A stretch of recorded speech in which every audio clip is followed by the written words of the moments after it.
Maharashtra times ऑनलाईनमध्ये आपलं सर्वांचं स्वागत आहे. गेल्या 13 महिन्यांपासून मराठा आरक्षणाचा मुद्दा महाराष्ट्रामध्ये गाजताना पाहायला मिळतोय आणि याच मराठा आरक्षणाच्या मुद्द्याच्या अवतीभोवती महाराष्ट्राचं राजकारण देखील फिरताना पाहायला मिळतंय. अशा परिस्थितीमध्ये वेगवेगळ्या भूमिका, वेगवेगळे वक्तव्य राजकीय नेत्यांकडून केली जातात आणि आताच विरोधी पक्षनेते जे काय राहुल गांधी जे आहेत त्यांनी कोल्हापूर दौऱ्यावर असताना हे जे मराठा आरक्षणाचा मुद्दा गाजत असताना त्यांनी म्हटलं की ही जी काही 50% जी काही कॅप आहे ती वाढवली पाहिजे, या संदर्भात त्यांनी वक्तव्य केलंय. मग यापूर्वी काँग्रेसचं सरकार होतं, त्यांनी त्यापूर्वी का केलं नाही? त्याचबरोबर ही राहुल गांधींच्या आताची भूमिकेबद्दल त्यांना आताच्या परिस्थितीवर नेमकं काय परिस्थिती आहे, या सगळ्या विषयावर बोलण्यासाठी आपल्यासोबत मराठा आरक्षणाचे अभ्यासक बाळासाहेब सराटे आहेत. सर, मला सांगा, मराठा आरक्षणाचा मुद्दा गेल्या 13 महिन्यापासून तीव्रतेने होताना पाहायला मिळतोय. मात्र अशा परिस्थितीमध्ये आता राहुल गांधी म्हणताय की त्यांनी जे वक्तव्य केलं त्याच्याकडे तुम्ही कसं पाहता? नाही, मुळातच हा विषय आला कशामुळे ते आपण समजून घेतलं पाहिजे.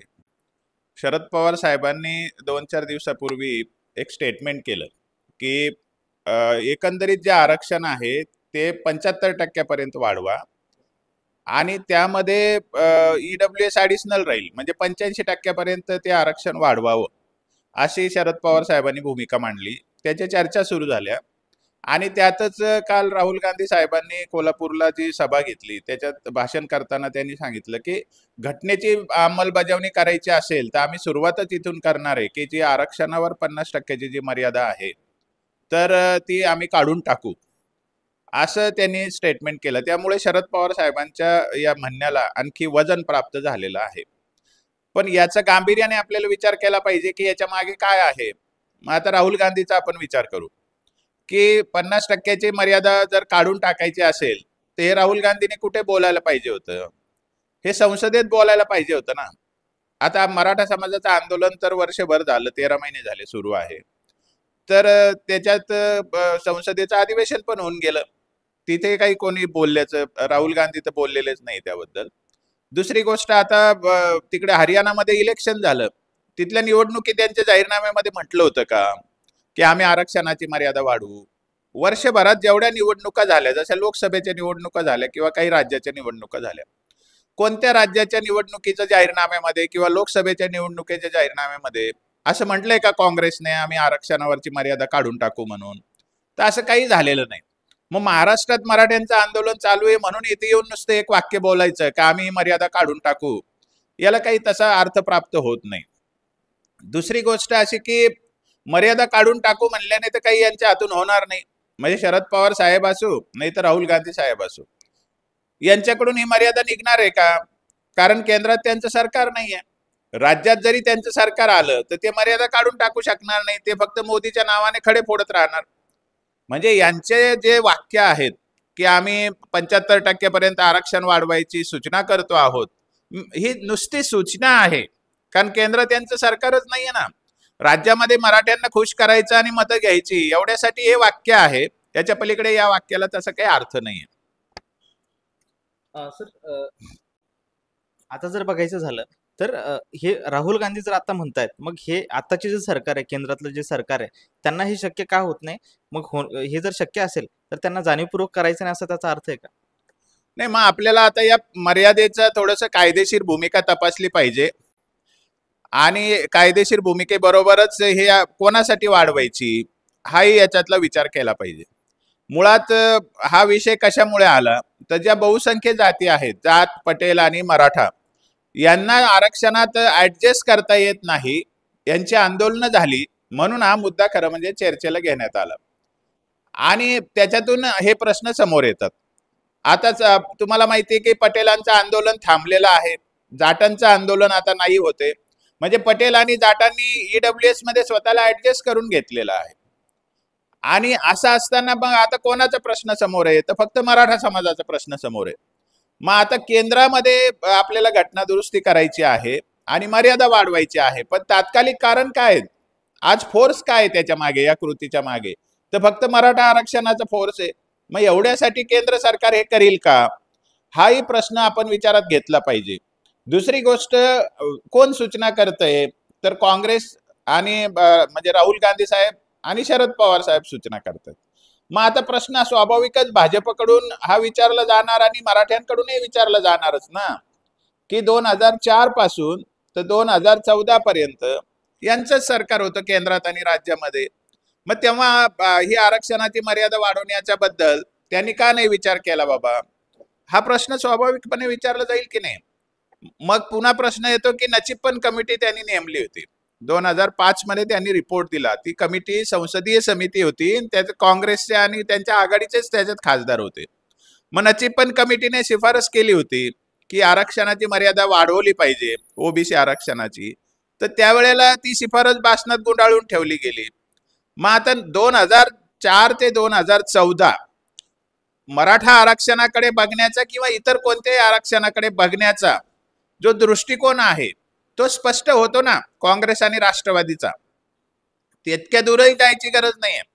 आता 27 जुलैला शरद पवार साहेब संभाजीनगरला आले होते, जेव्हा मी तुम्हाला याच्यावर कॉमेंटही दिली होती की शरद पवार साहेब जेव्हा इथे आले त्यांनी काय सुचवलं, त्यांनी जाहीर भाषणातून काय सांगितलं की मराठा समाजाचे आंदोलन करते, विरोधी पक्ष नेते, विरोधी पक्ष, सरकार पक्ष आणि ओबीसीचे आंदोलन करते, यांना सगळ्यांनी एकत्र बसून चर्चा करून मार्ग काढावा. मग त्यावेळेला तरी ते असं म्हटले का मर्यादा वाढवावी? म्हणजे किती पश्चात बुद्धी ही. सगळं झाल्यानंतर इलेक्शन मध्ये मत मागायला जायचं, आचारसंहिता लागायची वेळ आली तेव्हा यांना आठवलं का? म्हणजे शरद पवार साहेबांच्या एकूण धोरणामध्ये किंवा काँग्रेसच्या एकूण धोरणामध्ये आरक्षणाची मर्यादा वाढवावी आणि 50% जे मर्यादा आहे ती हटवावी, याच्याबद्दलचं काही आतापर्यंतची कृती दिसली नाही, त्यांची भूमिका दिसली नाही, त्यांच्या जाहीरनाम्यात कुठे आलेलं नाही. मग यांच्यावर विश्वास कसा ठेवायचा? बरं, इथून पुढे तर त्यांना ते करता येणार नाही, ते नुसत्या सूचना करू शकतात, कारण केंद्रात त्यांचं सरकार नाहीये.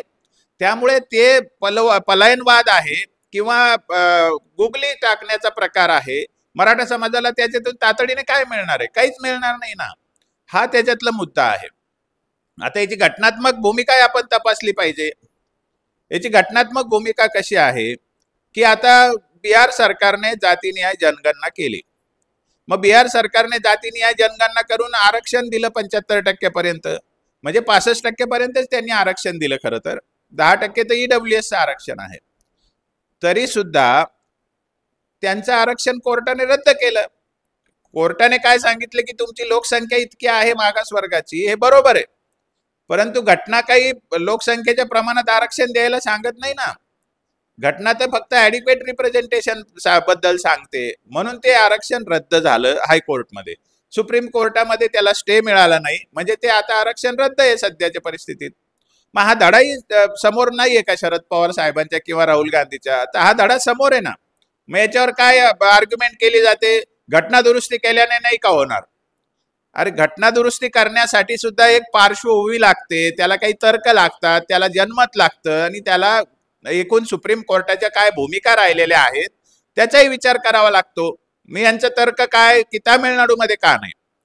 मग तामिळनाडूमध्ये इंदिरा साहनीचा निकाल आल्यानंतर त्यांनी 1993ला जयललिता या काही मागासवर्गीय मुख्यमंत्री नव्हत्या, तरी सुद्धा त्यांनी सगळ्या खासदारांना, सगळ्या पक्षांना सोबत घेतलं आणि त्यांनी केंद्र सरकारकडून ते करून घेतलं, 9व्या अनुसूचित घालून घेतलं त्यांचं 69% आरक्षण. मग तेव्हा शरद पवार साहेब नव्हते का राज्यामध्ये? नेते नव्हते का? त्यांचा प्रभाव केंद्रामध्ये नव्हता का? होता ना. ते तेव्हा संरक्षण मंत्री होते, नंतर मुख्यमंत्री झाले ना. मग तेव्हा का नाही मग यांनी आरक्षणाची मर्यादा वाढून 9व्या अनुसूचित घालून घेतलं? त्याच्या उलट त्यांनी 23 मार्च 1994ला महाराष्ट्रातलं आरक्षण ब्लॉक करून टाकलं. म्हणजे शरद पवारांच्या भूमिकेबद्दल मी काही बोलायला लागलो तर शरद पवारांचे अज्ञानी प्रवक्ते आणि अज्ञानी भक्त जे आहेत, स्थानिक ठिकाणी प्रबळ झालेले प्रस्थापित लोक, ते लोक मला भाजपचा म्हणतात. खरं म्हणजे ही दुर्दैवाची गोष्ट. मी एक अभ्यासक आहे आणि मी भाजपचा म्हणून कधीच भूमिका घेत नाही. मी एक मराठा म्हणून भूमिका घेतो आणि मुद्द्यावर बोलायचं सोडून बाकीच गोष्टी बोलल्या म्हणजे शरद पवार मोठे दिसत नाही ना. हे आपण लक्षात घेतलं पाहिजे. शरद पवार साहेबांनी 1994ला जी कृती केली त्यांच्या सहीने, त्याच्यामध्ये अनेक गोष्टीचा गुन्हा झालेला आहे. एक म्हणजे इंदिरा साहनीने मंडल आयोग लागू करायला सांगितलाच नव्हता, राज्यांना तर बिलकुल सांगितलं नव्हतं. त्याने ते अगोचरपणा केला, त्याने ते पाप केलं आणि राज्यात मंडल आयोग लागू करायचा प्रयत्न केला, म्हणजे त्याच्या नावाखाली आरक्षण वाढवलं. म्हणजे तेव्हा इंदिरा साहनीने काय सांगितलं होतं की तुम्ही आयोग नेमा आणि ज्या जातींचं मागासले पण कधीच तपासलं नाही त्या जातींचं मागासले पण तपासून घ्या आयोगाकडून. त्याचं उल्लंघन शरद पवार साहेबांनी केलं, ते सुद्धा त्यांनी तिथे पापच केलेलं आहे. त्यांनी आणखी एक पाप केलं की जे यशवंतराव चव्हाण साहेबांनी 1959च्या 18 मे पासून सगळ्या समाजाला, गरीब समाजाला मोफत शिक्षणाची सुविधा दिली होती, सगळ्या शैक्षणिक सुविधा दिलेल्या होत्या, त्या शरद पवार साहेबांनी 23 मार्च 1994ला बंद केल्या आणि 23 मार्च 1994च्या GR मध्ये महाराष्ट्रामध्ये 50% शैक्षणिक आरक्षण लागू केलं. पूर्वी मराठा समाज आरक्षण का मागत नव्हता 94-95 पूर्वी? कारण तेव्हा 10% ओबीसीचं आरक्षण होतं आणि शिक्षणात आरक्षण नव्हतं, सगळ्यांना सारखंच शिक्षण मिळत होतं, म्हणून मराठा समाजाला त्याची गरज वाटत नव्हती. पण शरद पवार साहेबांनी ती वेळ आणली मराठ्यांवर, 4 पिढ्या बर्बाद झाल्या त्यांच्यामुळे. हा त्याच्यातलं खरं म्हणजे आपण मुद्दा लक्षात घेतला पाहिजे. याच्या पलीकडे जाऊन त्या GR मध्ये त्यांचे प्रवक्ते, अज्ञानी प्रवक्ते असं सांगतात की त्यांनी 350 जाती त्या दिवशी आरक्षणात घातल्या. मूर्खपणा असा आहे की 1967 पासून कुणबी आणि सगळ्या जाती आरक्षण घेत आहेत महाराष्ट्रामध्ये आणि मंडल आयोग लागू झालेलाच नाहीये देशामध्ये. इंदिरा साहनीची केस ही 13 ऑगस्ट 1990 रोजी जे मेमोरंडम काढलाय, जो GR ज्याला गव्हर्नमेंट ऑर्डर म्हणू किंवा गव्हर्नमेंट मेमोरंडम म्हणू, त्या मेमोरंडमच्या आधाराने दिलेलं आरक्षण होतं, ते मंडल आयोगाचं आरक्षण स्वीकारलेलं नाहीये. आणि त्याच्यामध्ये सुद्धा राज्यातल्या याद्या स्वीकारलेल्या होत्या. मंडल आयोगाची 272 जातीची यादी स्वीकारलेली नाही इंदिरा साहनी निकालाने, आणि कुठल्याही राज्याला आदेश दिला नाही की तुम्ही मंडल आयोग लागू करा. हे सगळं असताना शरद पवार साहेबांनी त्या दिवशी 50% पर्यंत आरक्षण वाढवलं. 23 मार्च 1994ला मराठा समाजाने मागणी केली नव्हती असं एक हाकाटी केली जाते. मुळामध्ये आरक्षण हे मागणी केल्यावर द्यावं असा विषय नाही. 67ला आरक्षण दिलं किंवा 61ची यादी बनली विजयंतीची किंवा SC ST ला आरक्षण दिलं, ते मागण्यामुळे दिलेलं नाहीये. हे सरकारचं धोरण असतं. म्हणजे मुलींना लष्करात घ्यावं ही काही मुलींची मागणी नव्हती. महिलांना आरक्षण द्यावं ही ओरिजिनली पॉलिसी डिसिजन आहे. आता लाडकी बहीण योजना आली, काय मागणी होती का? समृद्धी महामार्ग आला किंवा अनेक रोड होत आहेत, ती काय मागणी असते का? सरकार विकासाचं धोरण ठरवतं, सामाजिक न्यायाचं धोरण ठरवतं, तो एक धोरणाचा भाग असतो. जेवढे आरक्षण राज्यामध्ये आता चालू आहे त्यातले कोणत्या मागण्या झाल्यामुळे आरक्षण आहे? सगळं आरक्षण हे सरकारने धोरण म्हणून दिलेलं आहे. मराठ्यांची मागणी नव्हती म्हणून शरद पवारांनी दिलं नाही, हा निर्लज्जपणाचा कळस आहे. मुळामध्ये जेव्हा तुम्ही आरक्षण ब्लॉक करताय 50%ची मर्यादा, त्यावेळेला शेतकरी समूह, ग्रामीण भागात राहणारा, शिक्षणापासून वंचित असलेला, मागासलेला असा हा समूह आहे. हा मराठा समूह शरद पवारांना माहिती नव्हता का? त्यांना काही कळत नव्हतं का भविष्यात यांचं अडचण होणार आहे म्हणून? त्यांना शिक्षणाची गरज नव्हती का? त्यांचं शिक्षण कसं होईल याचा विचार शरद पवारांना करता नाही आला का? मग मुळामध्ये प्रश्न अनेक आहेत, पण शरद पवारांवर बोललं की प्रस्तावित मराठा नेत्यांना राग येतो. परंतु भाजपचा असण्याची गरज नाही याच्यासाठी. मराठा म्हणून हा तळतळाट आहे. एक मराठा म्हणून मी जे शरद पवारांचं राजकारण अभ्यासलं आहे किंवा त्यांच्या भूमिका अभ्यासलेल्या आहे, त्याच्यावरून मला असं वाटतंय की शरद पवारांनी मराठ्यांसाठी कधीही पॉझिटिव्ह भूमिका घेतलेली नाही, कायम मराठ्यांना डावललेलं आहे. आणि 23 मार्च 1994चा GR हाच खरा मराठ्यांच्या मुळावर उठलेला काळा दिवस असलेला हा विषय आहे. आणि शरद पवार साहेबांनी मागणी करायची वाट का पाहावी? त्यांना धोरण कळत नाही का या समाजाबद्दल? या समाजाला वंचित राहावं लागेल, पुढच्या काळात प्रश्न निर्माण होतील, ग्लोबलायझेशनचा फटका बसणार, हे कळत नव्हतं का? शरद पवार तर जाणता राजा आहे ना. मुळामध्ये जाणून बुजून मराठ्यांना बाहेर ठेवायचं आणि ओबीसींना वर चढवायचं आणि डोक्यावर घेऊन बसायचं आणि मराठ्यांच्याही डोक्यावर नाचवायचं, हे धोरण शरद पवार साहेबांचे, म्हणून तळतळाट वाटतोय. राजकारणाचा इथे काही विषय नाहीये. आणि असे शरद पवार आज काय सांगतायत की 75% पर्यंत आरक्षण वाढवा. काय बिघडलं? अरे म्हणजे तुम्ही काही बोलाल आणि त्याच्यानुसार गुगल्या टाकत राहाल, त्याने काम होतं का? त्याने मराठ्यांचा प्रश्न सुटतो का? हाच काय मुद्दा चर्चेला आहे. जरांगे पाटील म्हणतायत की बाबा आम्हाला गॅजेटियर लागू करा आणि मराठ्यांना कुणबी म्हणून आरक्षण द्या. तर याच्यावर तुमची भूमिका काय, हा खरा प्रश्न आहे. मग शरद पवारांनी याच्यावर भूमिका व्यक्त केली का? तर याच्यापासून पळ काढतायत, त्याच्याबद्दल ब्र काढत नाही. जसं भाजपवाले किंवा शिंदे साहेब म्हणतायत की आम्ही ओबीसी ला धक्का न लावताच मराठ्यांना आरक्षण देऊ, असं शरद पवारांनी ठामपणे का म्हटलं नाही कधी? त्यांची काय भूमिका आहे ती काय सांगत नाही. उगा 75% आरक्षण करा हे म्हणून तुम्ही तर करू शकणारच नाहीये. महाराष्ट्रात तुमचं सरकार आले तरी तुम्ही करू शकणार नाही, कारण ते राजकीय विषय आहे आणि केंद्राच्या हातात विषय आहे. म्हणजे तुम्ही येऊनही काय उपयोग होणार नाही, ते तुम्ही सूचना केल्याने त्याला काय अर्थ प्राप्त होत नाही.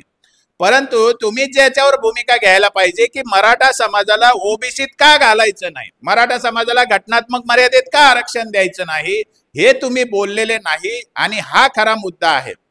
आरक्षण किती आहे महाराष्ट्रामध्ये? आज महाराष्ट्रामध्ये 62% आरक्षण आहे, जे मान्य झालेले आहे, 10% एसीबीसी सोडून. आणि मग आरक्षण घेणारे वर्ग किती आहेत? एससी एसटीचे 20% सोडले आणि त्यांची 20% लोकसंख्या जर सोडली तर 80% वर्गाला 42% आरक्षण आहे राज्यामध्ये. आणि त्याच्यात सुद्धा 5% तर क्रिमिलियर आणि परप्रांतीय आहेत. मग 75% समाजाला जर 42% आरक्षण महाराष्ट्रात दिलं जातं तर आरक्षण वाढवायचं कशासाठी, असं कोर्ट पण प्रश्न विचारील ना. म्हणजे मराठ्यांना आरक्षण वाढून मिळत असेल तर तुम्ही काहून आडवे येता? अरे ते घटनात्मक राहिलं पाहिजे ना. सुप्रीम कोर्ट आहे ना बसलेलं त्याला छाटायला.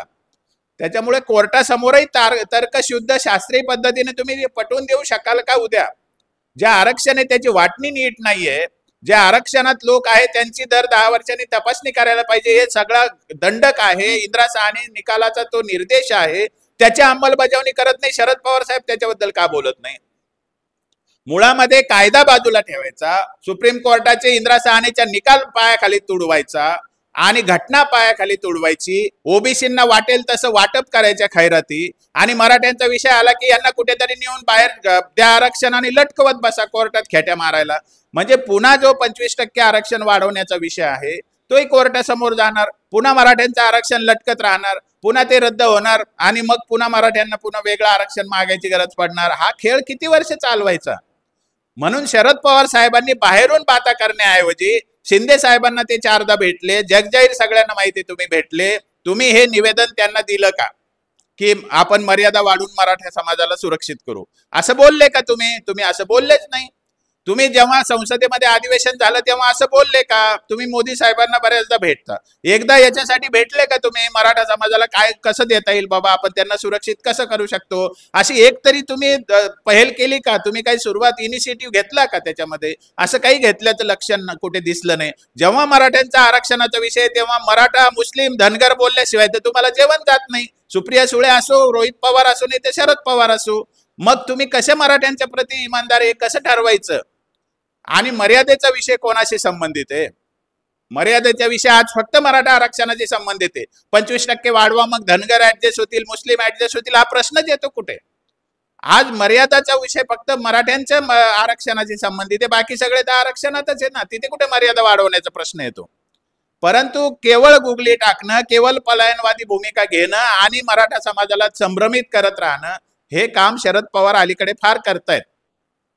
आता मराठ्यांच्या बद्दल बोलल्याशिवाय काही गत्यंतर नाही म्हणून बोलतायत. आतापर्यंत ते बोलायलाही टाळत होते, परंतु या बोलण्याला तसा काही अर्थ नाहीये. ह्या केवळ कवी कल्पना आहे.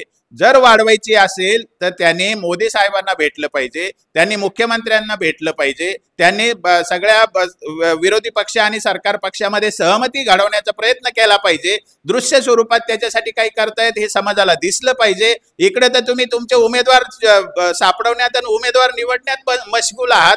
कधीतरी तुम्हाला विरंगुळा म्हणून तुम्ही मराठा आरक्षणाबद्दल एक शब्द काढाल आणि म्हणाल बघा मी किती करतो, त्याला काही अर्थ नाहीये. हा एक आपण मुद्दा सगळ्यांनी समजून घेतला पाहिजे. शरद पवार साहेब असो की काँग्रेस असो, स्पष्टपणे मला जे दिसलेलं आहे की मराठ्यांनी मागणी केली नाही म्हणून बाहेर ठेवलं, याला काही अर्थ नाही. सगळ्या ओबीसी जातींना बिना मागणीच आरक्षण दिलेलं आहे. ओबीसी जातींना कुठे तुम्ही 94ला कुठली एक न्यूज दाखवा की ओबीसीने म्हणलं होतं आम्हाला 50% पर्यंत वाढवा म्हणून? कुठे झालेलं आहे आंदोलन त्याच्यासाठी? तरी सुद्धा तुम्ही वाढवलं.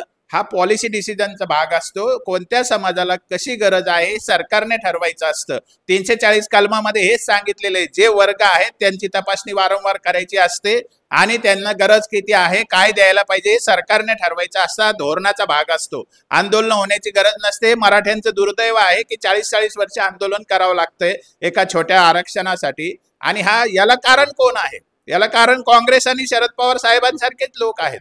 काँग्रेसने कधीही मराठ्यांच्या बाजूने भूमिका घेतलेली नाही, आज तागायत घेतलेली नाही. आता तर वडेट्टीवार साहेबांनी 2 ऑक्टोबरला चंद्रपूरला एक मेळावा घेतला, त्याला हाके मार्गदर्शक होते, ते वाघमारे मार्गदर्शक होते. म्हणजे जे मराठा विरोधक आहे त्यांना घेऊन तिथे चंद्रपूरला जर विरोधी पक्ष नेते काँग्रेसचे जे आहेत ते तिकडे मराठ्यांच्या विरुद्ध गरळ ओकणाऱ्या माणसाला नेऊन मोठं करत असतील, त्यांचा काय भरोसा धरायचा आहे? त्यामुळे शरद पवार साहेबांनी हे लक्षात घ्यावं की तुम्ही आरक्षणाची मर्यादा वाढवायला सांगितली, त्याच्यातून काही चांगलं निघणार असेल, तुम्ही धोरणी आहात, जो प्रश्न बिहारमध्ये आला तो तुम्हाला येऊ द्यायचा नसेल तर तुम्ही आधी राजकीय पक्षांमध्ये सहमती घडवण्यासाठी लगेच पावलं उचला. तुमच्या आधी महाविकास आघाडीमध्ये सहमती घडवा, तुम्ही सगळ्या संसदेच्या खासदारांमध्ये सहमती घडवा आणि मोदी साहेबांकडे सगळे मिळून जा आणि दिसू द्या ना तुम्ही खरंच काही करताय म्हणून. आणि तुम्ही जर खरंच काही केलं तर शिंदे साहेब तुमच्या बरोबर असतील किंवा तुम्ही शिंदे साहेबांना कन्व्हिन्स करा आणि वाढवा ना मर्यादा. कोण विरोध करते? पण तुम्ही काहीतरी प्रामाणिकपणे बोलताय, प्रामाणिकपणे करताय हे मराठा समाजाला दाखवा. नुसत्या गुगल्या टाकू नका, पळपोटी भूमिका घेऊ नका. तुम्ही ठोस काहीतरी मराठ्यांच्या पदरात टाकलं तर मराठा समाज कृतज्ञ समाज आहे, तो नक्कीच तुम्हाला देव मानेल. परंतु तुम्ही करून तर दाखवा आधी. नुसत्याच बाता करून थोडी, हवेत गप्पा करून थोडी होणार आहे. याची सगळी दखल शरद पवारांनी घेतली पाहिजे असं मला वाटतं. सर, दुसरीकडे जर बघायचं झालं तर हे जे काही लोकसभेचे विरोधी पक्षनेते राहुल गांधी आहेत किंवा त्यांची काँग्रेस आहे किंवा शरद पवार आहे किंवा त्यांची राष्ट्रवादी, आतापर्यंत मराठा आरक्षण असो किंवा मराठा समाजाच्या बाबतीत या दोघांची भूमिका कशी राहिली, तुम्ही अभ्यासक म्हणून काय सांगा? नाही, पुन्हा एकदा सांगतो की मी जी भूमिका मांडतो ती एक मराठा म्हणून मानतो. मला भाजपचा म्हणण्याची त्यांना काय उत्तर देता येत नाही, मग भाजपचा माणूस आहे म्हणून त्याची बोळवण करण्याची पद्धत आहे. माणूस कोणाचा आहे याला काही महत्व नाही. गेल्या 15 वर्षात कोणी दाखवावं, मी भाजपच्या कोणत्या कार्यक्रमात तरी गेलोय का? भाषण ऐकायला सुद्धा गेलो नाही कधी, तर बाकीच्या गोष्टी दूरच आहे. प्रश्न असा आहे की काँग्रेसच्या काळामध्ये आरक्षण दिलं गेलं तर यशवंतराव चव्हाणांनी 18 मे 1959 जो GR काढला तो खूप चांगला GR होता, सगळ्यांसाठी ते आरक्षण होतं. पण 67ला जेव्हा काँग्रेसच्या काळात 180 जातीची यादी आली, तिथेच मराठ्यांचा मुर्दा पडलेला आहे. त्या दिवशी कोणत्याही निकष न लावता, काही अभ्यास न करता मनमानी पद्धतीने तिथे यादी तयार करण्यात आली ओबीसीची, त्याच्यातून मराठ्यांना वगळलं, हा गुन्हा केलेला आहे. आणि माझं म्हणणं असं की तुमच्या समोर कालेलकर आयोग होता ना, कालेलकर आयोगाचे निर्देश जे होते किंवा कालेलकर आयोगाने जे गाईडलाईन दिलेल्या होत्या, यादी केलेली होती, 651 जातींची यादी कालेलकर आयोगांची मागासलेल्या जातींची होती, म्हणजे विदर्भ, मराठवाडा आणि महाराष्ट्र जर धरला तर. आणि यांनी 180 जाती कुठून काढल्या पोतडीतून? तर कालेलकर आयोगाच्या नुसार जर केलं असतं तेव्हा, कारण तो एकमेव आयोग सरकार समोर होता, आणि त्याच्यानुसार जर केलं असतं तर 67ला मराठा समाज आरक्षणात आला असता. पण यांनी तसं केलं नाही, ही काँग्रेसची चूक आहे. त्याच्यानंतर तुम्ही एक एक एक एक जाती घालत गेले एका एका ओळीच्या GR नुसार, हे काँग्रेसच्याच काळात झालेलं आहे, तेव्हाही तुम्ही मराठ्यांना डावललं. त्याच्यानंतर मंडल आयोग आला, तर मंडल आयोगाची यादी सरकारनेच दिली होती, महाराष्ट्र सरकारनेच यादी दिलेली होती, काही मंडल आयोगाने सर्वेक्षण करून केलेली यादी नाहीये. त्याच्यामध्ये तुम्ही लक्ष ठेवून मराठा समाजाचा समावेश केला नाही, हे शरद पवारांचंच पाप आहे, कारण तेव्हा तेच मुख्यमंत्री होते आणि ते तर काँग्रेसचे नव्हते, स्वतंत्र मुख्यमंत्री होते. आणि या सगळ्या याच्यामध्ये त्यांनी 78ला जे आरक्षण दिलं होतं, 80% आरक्षण 79ला दिलं होतं शरद पवारांनी आर्थिक निकषावर, तर त्यावेळेला सुद्धा शरद पवारांनी ओबीसीचं आरक्षण 10% ठेवलेलं होतं. म्हणजे ओबीसी 10% आरक्षण पुरेसं आहे हे माहिती असताना 94ला त्यांनी आरक्षण का वाढवलं? बरं, ते आरक्षण 84 मध्ये ज्याने रद्द केलं ते शिवाजी गर्जे नावाचे तेव्हाचे तहसीलदार आणि आता अजितदादाच्याकडे ते आमदार झालेले आहेत. त्या माणसाने ते आरक्षण घालवलं डोळ्यासमोर, तर तेव्हाही काँग्रेसचं सरकार होतं. काँग्रेसने ते आरक्षण वाचवण्यासाठी कोणतीच भूमिका केलेली नाहीये. म्हणजे तामिळनाडूचं उदाहरण देत असताना तामिळनाडू सरकारने सगळ्यांच्या आरक्षणासाठी जी ठाम भूमिका 80 पासून घेतलेली आहे आणि त्यामुळे ते आरक्षण टिकलेलं आहे. तामिळनाडू सरकार त्यांच्या आरक्षणाच्या भूमिकेविरुद्ध सुप्रीम कोर्टाचं पण ऐकत नाही. तुम्ही घेतली का अशी भूमिका? मराठ्यांचं आरक्षण आलं की 17-60 लोक विरोधात उभे राहतात आणि त्याला तुम्ही पुरोगामी महाराष्ट्र म्हणतात. हा प्रॉब्लेम महाराष्ट्रामध्ये आहे आणि काँग्रेसच याला कारण आहे. कारण काँग्रेसचं आणि शरद पवारांचं पुरोगामित्व म्हणजे मराठा आणि ब्राह्मण वगळून पुरोगामित्व आहे. बाकी सगळे त्यांना चालतात, त्यांना पैसेवाले सगळे मारवाडी चालतात, अदानी चालतात, सगळे चालतात, पण मराठा आणि ब्राह्मण मात्र त्यांना नको वाटतात. याला काय अर्थ आहे? हा कुठला पुरोगामी महाराष्ट्र आहे? मुळामध्ये तुम्ही सामाजिक न्यायाची भूमिका घेत असताना सगळ्या घटकांच्या बरोबर मोठा समाज जो महाराष्ट्रात शेतकरी समाज आहे, ग्रामीण भागात राहणारा वंचित समाज आहे, त्याच्या शिक्षणाचे प्रश्न आहेत, नोकऱ्याचे प्रश्न आहेत, शेतीचे प्रश्न आहे, हे शरद पवारांना काय आपण सांगायची गरज आहे का? यांचं राजकारण 60 वर्षाचं आहे, तर त्याच्यात यांना हे कळलं नाही का हे राजकारण कशासाठी असतं म्हणून. मुळात या महाराष्ट्रातला मुख्य समाज बाजूला ठेवला, त्याला डावललं, त्याला काहीच दिलं नाही, तर महाराष्ट्र मोठा कसा होईल. आणि आज जे म्हणजे उलटून आलेलं आहे ना, बुमरँग झालेलं आहे शरद पवारांवर, त्यांची ती कृती बुमरँग झालेली आहे. त्यांनी आतापर्यंत या समाजाला डावललं. काँग्रेस आणि ते एकच आहे, म्हणजे मी काही त्यांना वेगळं मानत नाही. म्हणून तर काँग्रेसच्या ज्या भूमिका आहेत, शरद पवार त्याचे दृश्य चेहरा आहे त्या विषयाचा. पण काँग्रेसने तर एवढ्या काळातही शरद पवार तरी बोलले. इथला कोणता नेता बोलला मर्यादा वाढवायबद्दल? कारण ओबीसी नेते आहेत सगळे, म्हणजे बाळासाहेब थोरात तर मराठ्यांना काही विचारतच नाही. पटोले साहेब आणि वडेट्टीवार तर जाणून बुजून ओबीसी आहे, बाकीचे तर ज्युनियर नेते आहे, म्हणजे त्यांच्याकडे बोलायला राहिलं कोण. त्यामुळे मराठा समाजाच्या बद्दल जर भविष्यातही काही करून घ्यायचं असेल तर मुळातच आता काँग्रेस आणि राष्ट्रवादी आघाडी आणि शिवसेना उद्धव ठाकरेंचं सरकार आलं जरी, तर महाराष्ट्रात त्यांच्या दृष्टीने काही करताच येणार नाही, कारण मर्यादा वाढवल्याशिवाय काही होत नाही असं ते म्हणतात. मग महाराष्ट्रात त्यांचं सरकार येऊन फायदा काहीच नाही ना होणार मराठ्यांना. काँग्रेस, राष्ट्रवादी काँग्रेस, शरद पवार साहेब आणि उद्धव ठाकरे साहेब यांचं मराठ्यांकडे बघण्याचा दृष्टिकोन अत्यंत निगेटिव्ह आहे, किंवा डावलण्याचा आहे, किंवा दुर्लक्ष करण्याचा आहे. हा इतिहास आहे, याला म्हणजे ज्याचे रेकॉर्डच माझ्याकडे आहेत. आणि 23 मार्च 1994 ला कुठलीही नवीन यादी आली नव्हती, कुठलंही नवीन आरक्षण दिलं नव्हतं. आरक्षण वाढवलं आणि कॅटेगरायझेशन फक्त असलेल्या यादीचं केलं होतं. ह्या सगळ्या गोष्टी लक्षात घेतल्या तर काँग्रेस आणि राष्ट्रवादी काँग्रेस, शरद पवार आणि उद्धव ठाकरे हे मराठा समाजाला काही देऊ शकतील, मराठा समाजासाठी काही स्कीम आणू शकतील, किंवा काही न्याय देऊ शकतील अशी काही भूमिका मला दिसत नाही. आणि हे मराठा समाजाने समजून घ्यावं. राज्यात त्यांचं राज्य सरकार येऊ नये काय उपयोग नाही, कारण केंद्रात तर त्यांचं सरकार नाहीये. मग ते मर्यादा वाढवण्यासाठी काय करू शकणार आहे? जर करू शकणार आहे त्यांनी 8 दिवसात करून दाखवावं, त्या इलेक्शन पूर्वी करून दाखवावं. समाज नक्की त्यांचा विचार करेल. ही त्यांना ऐतिहासिक संधी पण आहे त्यांच्या समोर. आणि घटनेच्या गोष्टी राहुल गांधी सांगतात, अहो 23 मार्च 1994 ला घटना मोडून तोडून टाकली, हे तुम्ही सांगा ना शरद पवारांना. तुम्ही काय घटनेच्या गोष्टी सांगतात? इंदिरा साहनीचा निकाल तुम्ही पायदळीत उडवला, पुनर्परीक्षण केलं नाही, पुनर्तपासणी केली नाही आरक्षणाची. आजही पुनर्तपासणीची तुम्ही भूमिका घेत नाही, घटना तिथे मरते. तुम्ही काय घटनेच्या गोष्टी सांगताय? आणि आतापर्यंत मराठा समाजाच्या बाबतीत कायम घटना पायदळीत उडवण्यात आलेली आहे.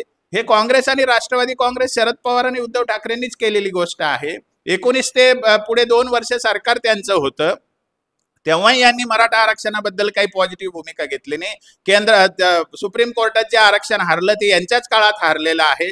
आणि तेव्हा मर्यादा वाढीचे शरद पवार एकदा पण बोललेले नाही. मग याच्यावरून असं भरोसा कसा ठेवायचा या लोकांवर, हा मुद्दा समाजासमोरचा आहे. माझ्यासारख्याला तो प्रश्न पडतो, म्हणून मी तळतळून बोलतोय. तर मला भाजपचं म्हणून काय हा प्रश्न सुटणार नाहीये. तुम्ही वास्तवात काहीतरी करताय हे दिसलं पाहिजे समाजाला, आणि ते दिसलं तर समाज नक्की विश्वास ठेवेल ना. तुम्ही आम्हाला दोष देण्यापेक्षा तुमची कृती सुधारा ना, एवढंच मला या निमित्ताने सांगायचंय. तुम्ही म्हणताय की मराठा आरक्षणाच्या मागणी सुरू असताना आता जे काही महायुतीचं सरकार आता सध्या आहे, तर ते तर काही मागण्या मान्य करताना अजून अद्याप तरी दिसत नाहीये. आणि आता विधानसभा निवडणूक तोंडावर आहेत, तर जे काही महाविकास आघाडीचं सरकार आहे ते जर आलं तर ते काही करू शकत नाही, कारण की केंद्रामध्ये त्यांचं सरकार नाहीये. मग अशा परिस्थितीमध्ये जर हे आहेत ते देत नाहीयेत आणि येणार तेही देणार नसतील, तर मग समाजाने काय करायचं? नाही, म्हणून तर आम्ही म्हणतो ना, मराठा समाजातल्या प्रत्येक माणसाची भावना आहे की जरांगे पाटलांनी मुख्यमंत्री व्हावा आणि मराठा समाजाला न्याय द्यावा. ही तर आमची भूमिका आहे ना. आणि करतील ते विचार, जरांगे पाटील जरूर विचार करतील, कारण त्यांनी जे विषय समोर ठेवलेले आहे ते विषय तर भाजपचं सरकार सोडू शकत नाही, कारण ते सुद्धा मराठा कुणबी एक आहेत की याच्यावर भूमिका घ्यायला तयार नाही. शिंदे साहेबांचं, जरांगे पाटलांचं याच्यावर काय बोलणं झालं ते काय आम्हाला कळायला मार्ग नाही. परंतु असलेलं सरकारही मराठा कुणबी म्हणून मराठ्यांना आरक्षण द्यायला तयार नाही, 50% आरक्षण द्यायला तयार नाही. येणारं समजा विरोधी महायुतीचं सरकार आहे, ते येऊनही काही त्याच्याबद्दल होणार नाहीये. ही कैची आहे ना, याच्यात आम्ही कात्रीत सापडलेलो आहे. मग याच्यावर एकच उपाय आहे, जरांगे पाटलांनी निवडणुकीला सामोरं जावं आणि मराठा समाजाने आणि सगळ्या वंचित समाजाने त्यांना मुख्यमंत्रीपदी बसवावं. असं झालं तर मराठा समाजाला काहीतरी न्याय मिळण्याची शक्यता आहे. ही शक्यता आम्ही गृहीत धरतो आहोत आणि ही आशा आम्हाला सगळ्यांना आहे, यात काही शंकाच नाहीये. पण समजा तसं जर होणार नसेल तर मग काय केलं पाहिजे? तर मुळातच शरद पवार साहेब जे बोलतायत त्यांनी इनिशिएटिव्ह घ्यावा, खरंच सहमती घडवावी, आरक्षणाची खरंच मर्यादा लवकरात लवकर वाढेल असं त्यांनी प्रयत्न करावा, केंद्र सरकारकडे पाठपुरावा करावा आणि मनापासून ह्याची कृती करून दाखवावी. मराठा समाज इलेक्शनच्या दिवसापर्यंत जरी केलं त्यांनी, अजून महिना दीड महिना आहे, तरी सुद्धा मराठा समाज त्यांच्या मागे उभा राहील तर काहीतरी न्याय मिळाल्यासारखं होईल. पण या आरक्षणाच्या प्रश्नामध्ये मराठ्यांची प्रचंड एनर्जी गेलेली आहे आणि मला असं वाटतं या इलेक्शन पर्यंत जे काय होईल ते पदरात पाडून घ्यावं मराठा समाजाने. याच्यानंतर पुन्हा त्याच्यासाठी शक्ती लावून आयुष्य खराब करण्यात काही अर्थ नाहीये, अशा मताचा मी आता बनलेलो आहे. तर हे मार्ग फार कमी आहे मराठा समाजाकडे आणि मार्ग एवढाच आहे की भाजप सरकार, शिंदे साहेब असतील किंवा शरद पवार साहेब यांना जर नसेल आणायचं तर जरांगे पाटलांचं सरकार यावं, ही आमची भावना आहे. परंतु आजही अजून आचारसंहिता लागेपर्यंत शिंदे साहेबांसारखा पॉझिटिव्ह जर मुख्यमंत्री आहे, मराठा समाजाचा विचार करणारा मुख्यमंत्री आहे, तर जरांगे पाटलांनी एक पाऊल थोडंसं मागे येऊन सरकारशी चर्चा जर केली तर मला वाटतं मराठवाड्यापुरता जर विषय मार्गी लागणार असेल तर त्यांनी करून घेतलं पाहिजे. एवढंच मी या निमित्ताने सांगतोय. विधानसभा निवडणुकींच्या आचारसंहिता अवघ्या काही दिवसांवर आल्यात. कोणत्याही क्षणामध्ये आचारसंहिता लागू होऊ शकतात. तर अशा परिस्थितीमध्ये आता सरकार काही हालचाली करताना दिसतंय का? सरकारच्या जे काही मागण्या मनोज जरांगे करतायत त्याच्या बाबतीत काही हालचाली होताना दिसतंय का? आणि पुढे काय होऊ शकतं? मुळामध्ये सरकारने ही भूमिका वारंवार जाहीर केलेली आहे की ते इतरांना धक्का लावून काही मराठ्यांना आरक्षण देऊ शकत नाही. राहिला प्रश्न मराठवाड्याच्या स्तरावर मराठा समाजाला कुणबी जातीचे दाखले देण्याचा, तर याला मार्ग निघू शकतो. याच्याबद्दल ओबीसींचाही फारसा विरोध नाही किंवा याला मान्यताही मराठा समाजामध्ये आहे. तर मराठवाड्यातल्या मराठा समाजाला कुणबी जातीचे प्रमाणपत्र देण्याचा जर विचार सरकारने केला तर हे होण्यासारखं आहे. जरांगे पाटील आणि मुख्यमंत्र्यांनी जर याच्याबद्दल भूमिका घेतली तर मला असं वाटतं हा प्रश्न सुटू शकतो, अजूनही सुटू शकतो. आणि मराठवाड्यापुरतं करायला आचारसंहितेची पण काही अडचण नाही. आचारसंहिता लागल्यानंतर सुद्धा ते करता येऊ शकतं. प्रश्न असा आहे की सरकारने प्रामाणिकपणे भूमिका घेतली पाहिजे. आज काही मला सरकारच्या बाजूने अशी काही प्रामाणिक भूमिका दिसत नाही. त्यामुळे सरकारबद्दल चांगलं बोलावं असं काही माझा हेतू नाहीये. पण काँग्रेस आणि शरद पवार यांनी आतापर्यंत जाणून बुजून मराठा समाजाला डावललेला आहे. मराठा समाजाबद्दल त्यांना अस्तित्वच मान्य नाही मराठा समाजाचं, किंवा त्यांना वेगळं काहीतरी द्यावं लागतंय, तोही वंचित समाज आहे, गरजवंत समाज आहे, हेच काँग्रेस आणि राष्ट्रवादीला मान्य नाहीये. ही वस्तुस्थिती आहे. आता या सरकारकडे कसं करून घ्यायचं की जरांगे पाटलांनी इलेक्शनला सामोरं जायचं हा विषय जरांगे पाटील ठरवतायत सध्या. त्यामुळे त्या विषयात मला जास्ती बोलता येणार नाही. पण अजूनही मला वाटतं की आचारसंहितेची पण काही अडचण नाही. मराठवाड्यापुरता विषय जर सरकारने केला आणि कुणबी जातीचे प्रमाणपत्र देण्यासाठी एखादं सर्क्युलर काढलं तर हे काम होऊ शकतं. कसं करायला पाहिजे हे मी चंद्रकांत दादांकडे त्याचं एक मॉडेल प्रारूप जे आहे, म्हणजे नमुना, तो मी दिलेला आहे. त्याच्यावर त्यांनी चर्चा केल्या पाहिजे. प्रश्न असतील तर आम्हाला विचारले पाहिजे. पण ते काही होताना दिसत नाही, हे दुर्दैव आहे, एवढंच मी म्हणेन. नक्कीच. तर हे होते मराठा आरक्षणाचे अभ्यासक बाळासाहेब सराटे यांनी सांगितलं की राष्ट्रवादी असो की काँग्रेस असो, हे ह्या दोन्ही पक्षांची भूमिका ही मराठा विरोधी राहिली आहे. आणि जर का खरंच शरद पवारांना तळमळ तर त्यांनी ठोस भूमिका घेतली पाहिजे आणि हा प्रश्न सोडवला पाहिजे. त्यांच्या पाठीमागे महाराष्ट्र समाज निवडणुकीपासून आयुष्यभर राहील असं त्यांचं म्हणणं आहे. मात्र असं असलं तरी सत्ताधारी जो का पक्ष आहे तो अद्यापही कुठला ठोस भूमिका घेताना दिसत नाही. त्यामुळे मनोज जरांगे यांनी स्वतःची भूमिका घेऊन आपण स्वतः मनोज जरांगे यांनी मुख्यमंत्री झालं पाहिजे आणि हे प्रश्न सोडवले पाहिजे असं देखील त्यांनी सांगितलंय. सुशील राऊत, महाराष्ट्र टाइम्स, छत्रपती संभाजीनगर.